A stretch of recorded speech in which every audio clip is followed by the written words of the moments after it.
The Brazilian Supreme Court decision to shut down the social media platform X, formerly known as Twitter, is significantly legal development with the broader implications. Let's discuss its background. The conflict began when the X failed to comply with a court order appoint a legal representative in Brazil. The requirement is part of the Brazil broader efforts to regulate social media platforms to ensure the local laws, particularly concerning the hate speech and misinformation.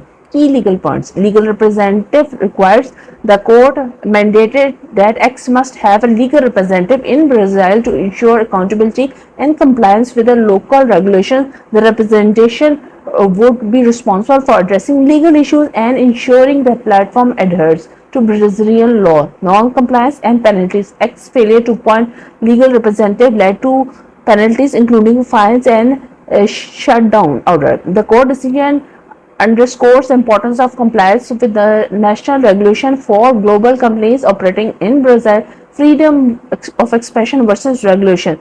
The case highlights the tension between the freedom of expression and the need to regulate the content to prevent harm. Justice who deal with the case or emphasizes the freedom of expression must be balanced with the responsibility. Implication for X: the X is shut down and it will face many issues. The platform non-compliance has led to substantial financial penalties and loss of market presence. For Brazil, the decision reinforces Brazil's stance for regulating social media platforms and ensuring to comply with the local laws.